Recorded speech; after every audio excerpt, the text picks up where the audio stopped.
For three.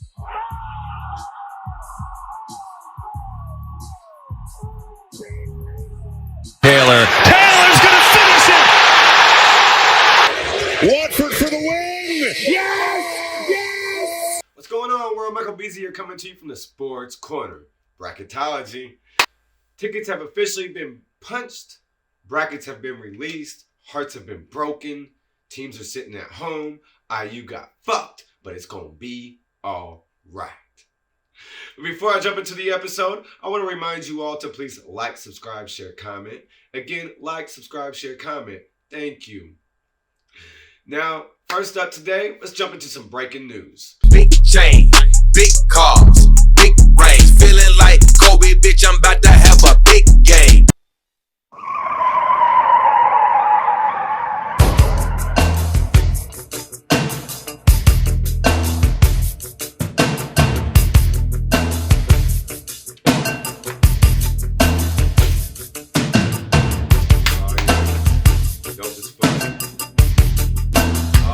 Welcome to Breaking News.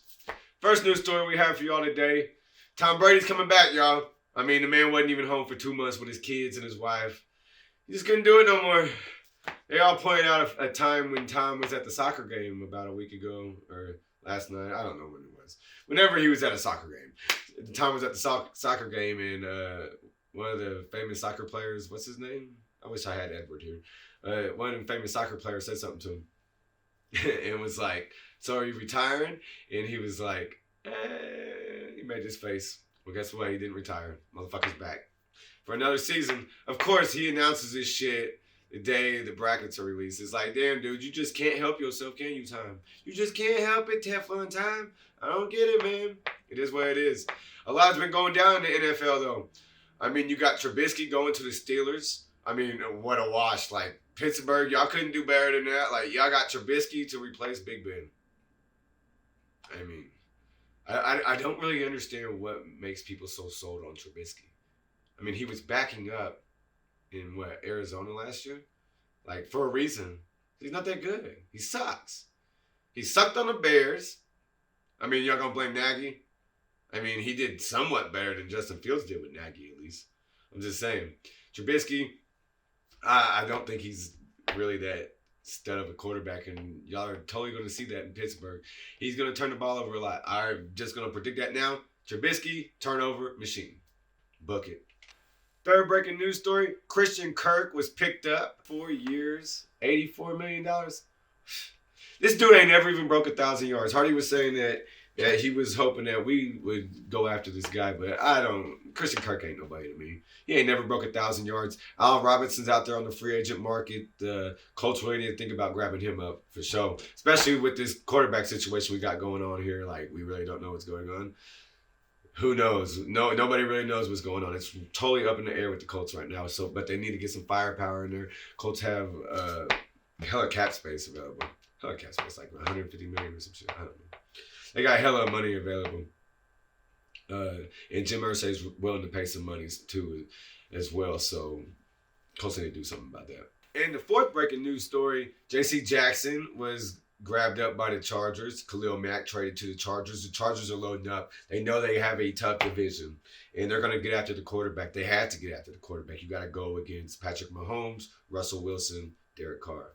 You got to go against these guys, and I mean, if you want to win a division, if you want to be successful, if you want to have a shot at the playoffs, you at least gotta win at least 4 or 5 games in your division throughout the season just to even have a fucking shot. So yeah, best of luck, but I still think Russell Wilson's a fucking idiot for going to the Broncos. Sue me, I think he's a fucking idiot for it. And the last news story, I know y'all heard the music at the very beginning. So Kevin Nash posted earlier today, professional wrestler, leader of the NWO, along with Scott Hall and the Outsiders and Hulk Hogan, posted about Scott Hall. Scott Hall had hip surgery and had 3 heart attacks, and basically they're taking him off life support tonight. They did take him off. He passed away not too long ago. I saw it on Raw. So rest in peace, Scott. Hard work pays off. Dreams come true. Bad times don't last, but bad guys do.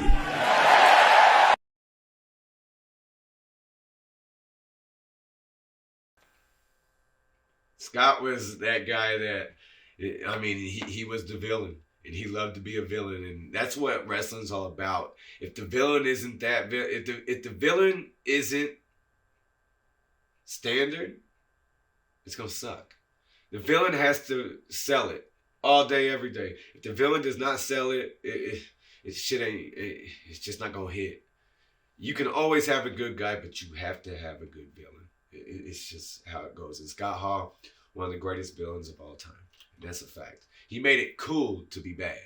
He's the reason why you like the Joker. You like the Joker because Scott Hall planted a seed in your brain when you was a kid watching wrestling in 1992. He planted a seed in your brain that it's okay to be a bad guy. It's cool to be a bad guy. Just saying. He is the epitome of the anti-hero. And he will be missed. And it's sad. It's just really, really sad. Rest in peace, Scott Hall. But to lighten things up, we got a weekly update with the Colts. Reggie Wayne was hired as wide receivers coach, bringing in some blue blood to the squad. Reggie's going to be nice to that receiving core. Hopefully we get some receivers in here that can do some damage. T.Y. Hilton said that he's waiting for the Colts to give him a call. That phone ain't ringing, bruh. We ain't calling you. We don't want you no more, T.Y. Told y'all. Peace. Also, the Browns, the shit-eating Browns, they released Jarvis Landry.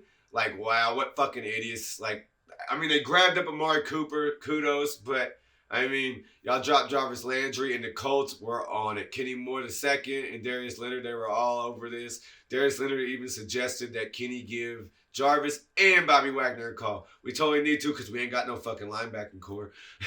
So we got to figure it out, y'all. We still got Darius, but he's going to need some help back there. Bye, T.Y. Yeah, so the Colts got that going for them. Like I said earlier, we don't really know what's up. But what we all want to get to, most exciting time of the year, my Christmas in fucking March, the madness. Bracketology, baby. Let's go.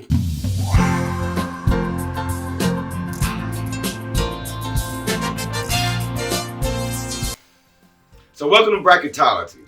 And like I said before, there's rules to this shit, y'all. There's rules to everything. There's rules to scary movies. There's rules to the March of the Madness. There's rules to this shit, y'all. Rule number 1. Anything can happen. Understand that. Anything can fucking happen. 135 and 1 is what the 1 seeds are to the 16 seeds. There's a 1 in there, which means anything can happen. Number 2. There will 100% be an upset. No matter what, it's going to happen. There will be a fucking upset. In the first round, in the second round, the third round, the Elite Eight, the Final Four, there will be a fucking upset somewhere. I promise y'all that. There will be an upset. Number 3. Be a homer. Root for your home fucking team. Root for your squad. Root for your state. Root for your college. Root for your school. Do you. Number 4, nobody's perfect. Don't be discouraged when your bracket blows the fuck up. It's going to blow up. I promise you, your bracket will be on fire possibly on Thursday. Literally by the nighttime, you might have said fuck this shit. But don't say fuck it. Keep it going. Thursday, Friday, Saturday, Sunday, and then the next weekend, and then the weekend after that. Keep it fucking going strong, y'all. Point blank period. Keep it going. That's all y'all gotta do. Just keep it going. Keep the faith. Nobody's perfect. Nobody has ever gotten a perfect bracket. Ever. And you're not going to do it either. I'm not even going to do it. But I'm a homer. But I love this shit still. You know, what they call the definition of insane is doing the same thing over and over and over and over again, expecting a different result. Well, that's kind of what I am with March Madness. And number 5, and the most important one, embrace the madness. Because it's going to get wild, y'all. It's going to get hectic. Teams are going to be in tears. Teams are going to be in triumph. Fans are going to be going nuts. I mean, there's nothing else like it in the world. The Super Bowl doesn't compare. Golf doesn't compare. The NBA Finals doesn't compare to March Madness. Because literally, like number 1 says, anything can happen. Also, what's important to note is seeding. There's many different odds with these seedings. So let's take a look at the seedings. First up, you got the 8 versus 9 seed. So the number 9 seed is favored normally in these matchups. Number 9 has won 73 out of the 71. The number 9 seed has gone 73 and 71 against the 8 seed, which is tells you a lot about that matchup. It's very hard to figure out. Then you got the 2 versus 15 seed. The number 2 seed has gone 135 and 9 against the 15 seed, so it doesn't happen often. It really doesn't. I think it happened about like 4 years ago. 3 versus 14. The number 3 has gone 122 and 22.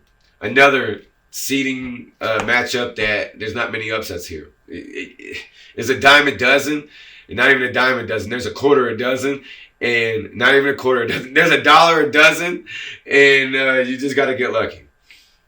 And then you got the 4 versus 13 matchup, which is kind of more favorable. You got 113 and 31. There can be some upsets there, especially in this tournament, because this tournament has a lot of toss-up games. Then you got that 5 versus 12 matchup. There's always an upset in that 5-12. There's always a 12 seed that beats a 5 all day. And there's normally a 12 seed that goes pretty deep into the tournament. Wink, wink. Number 5 goes 93 and 51 against 12 seeds. 6 versus 11, you got the number 6 seed being 90 and 54.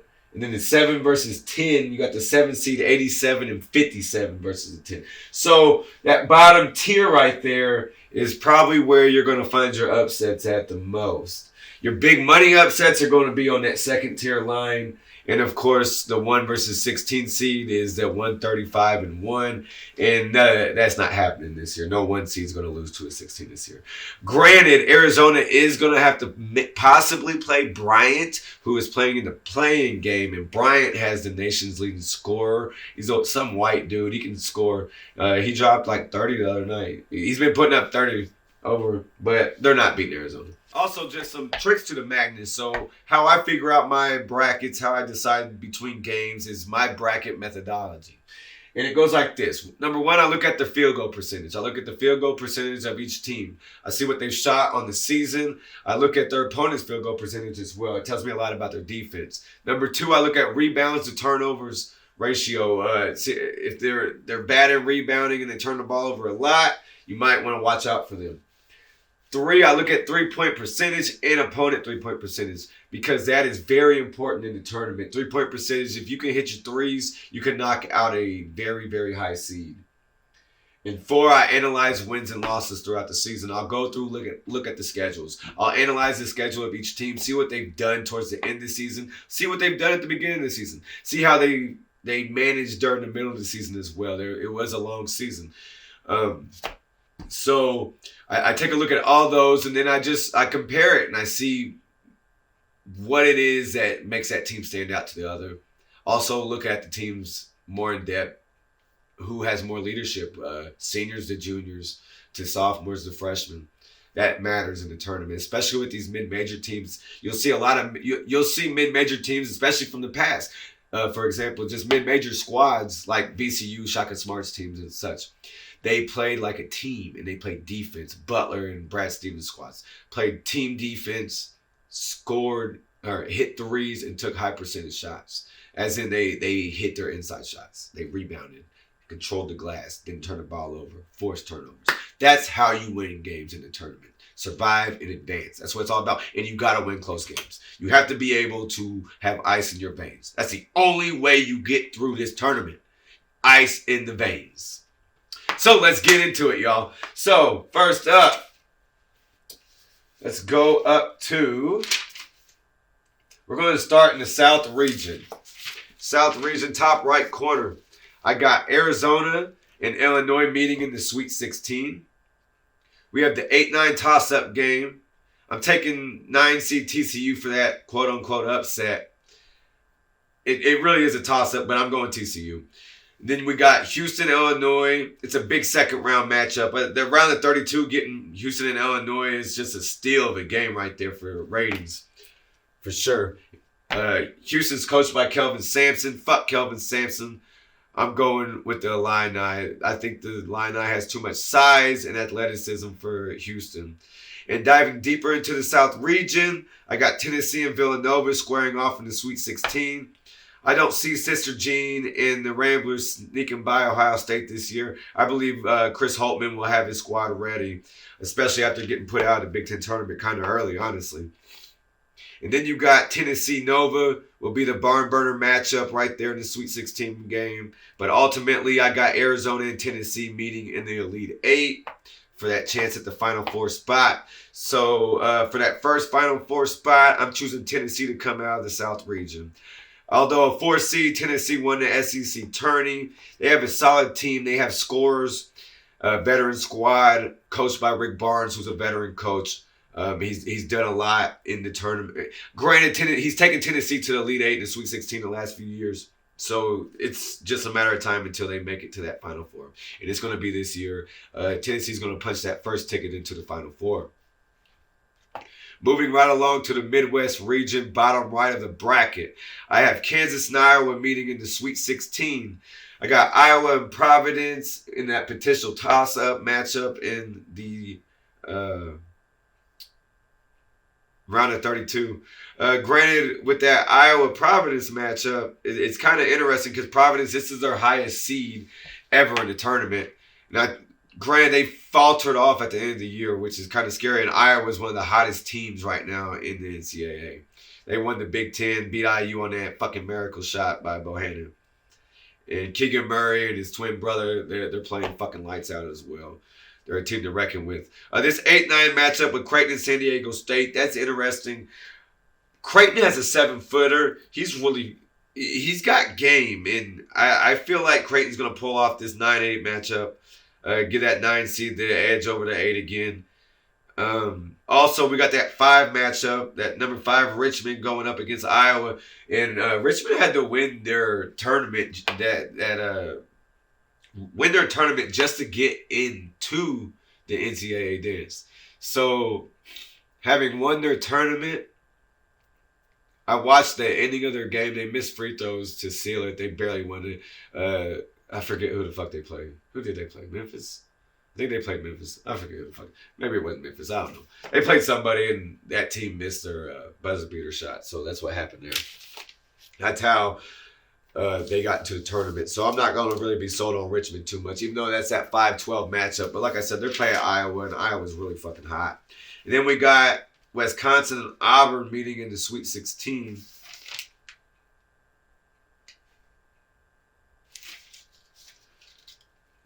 Number 11 over number 6 LSU.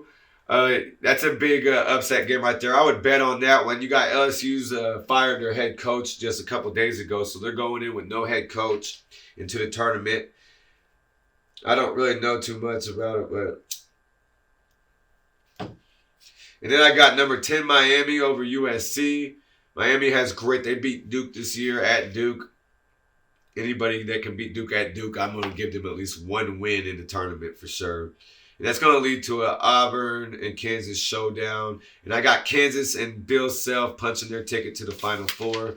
Kansas has a 1 seed. You already know how that is. Like, they tend to choke it up. That if they meet Iowa in that Sweet 16 matchup, that will be dangerous, and that will be something to fucking deal with for Kansas. But I got full confidence in Kansas. I think Kansas will make its way all the way to that, punch its second ticket to the Final Four. And then moving to the West region, top left corner, I have Gonzaga and Vermont meeting in the Sweet 16. Don't turn this shit off yet. I'll tell you all about Vermont in a second. So after further examination of Vermont in the Sports Corner methodology matrix, this team has potential and can make some noise in this tournament. They play Arkansas in the first round. Arkansas is ranked 146th against the 3. Vermont shoots around 37% from 3. And they're a veteran team. They're made up of 6 seniors, 2 juniors that get a majority of minutes. Vermont won 22 of its last 23 games after a very slow start. They started 6-4, but they seem they've got it together since then. And also, Arkansas lost by 18 to Texas A&M in the SEC tourney, and A&M didn't even make the tournament. If that tells you about Arkansas, so they're vulnerable right now. So I would look at that matchup for sure as a potential upset. And I can see Vermont squeaking by UConn as well. On the matrix with UConn, I did some comparing as well. And with the Huskies can't score. They can score from the inside, but they can't score outside. UConn shoots 31% from three. That's going to be a problem in the tournament. That's going to catch up and bite them in the ass for sure. Control the paint as much as you want. You got to be able to knock down shots to win games. Digging deeper into the Midwest, we got, I have Alabama and Duke in the Sweet 16. Duke, Michigan State is that potential round of 32 game with Izzo versus Coach K. Michigan State, Duke in the round of 32, that's just fucked up. That's ratings. And if Coach K gets put out by Izzo, that's just fucking poetic. God, we won't ever hear the end of that shit. And then also look at that Montana State, Texas Tech matchup. There's a potential upset right there. I got Montana State upsetting Texas Tech. Montana State shoots a lot of threes at a high percentage. They make it at 37%. Field goal percentage-wise, they shoot 48%. So they're a very good shooting team. Texas Tech, they're 15th in the nation against the two ball, so they do protect the paint. However, they are 304th defending the three ball. So there's going to be problems there. Big problems. And with Montana State shooting 37%, shooting a high rate, looking at their tournament wins in their conference tournament, their last win, their starters shot a combined, I think, 43 pointers and made a little over 20 of them. So, yeah, watch out. They're coming in hot, Montana State is. So that's a potential upset right there in that first round. Bet on that one. But ultimately, I got Gonzaga and Duke meeting in the Elite Eight. Zags, too much to handle. Duke beat the Zags earlier this year. I think Gonzaga is going to right that wrong. Send Coach K's ass on out of here and send him on home. Moving down to the East region, lower left corner, I have Baylor and Indiana meeting in the Sweet 16. I am a homer. Fuck y'all.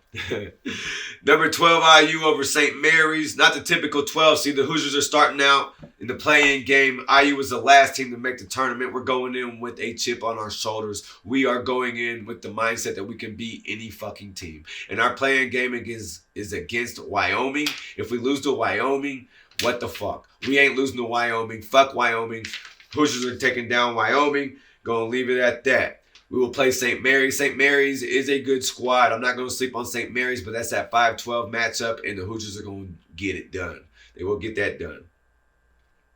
And then looking on down, Baylor UNC has that potential for number 1 seed to go home in the round of 32. North Carolina's beat Duke this year. Baylor has gotten its act together. However, they've shown vulnerability this year. And once you've shown vulnerability, there is a chance that vulnerability can always creep back up on you in the tournament, especially in the round of 32. We could see a number 1 seed go home early. Just saying. Don't count out North Carolina. Moving on down, I have Purdue and Kentucky in the Sweet 16. Look at number 11, Virginia Tech. They are very hot. They won the ACC tourney. They beat North Carolina. They beat Duke to punch their ticket. I think that this little break, though, that they've had is going to cool them off. I think Texas is going to win that matchup. That is a toss-up game, honestly. I didn't really know what to do with that one. I went to the Matrix, but also, like I said, Virginia Tech, you come in hot off a tournament like that, you played 4 games in 4 days, that shit can creep up on you.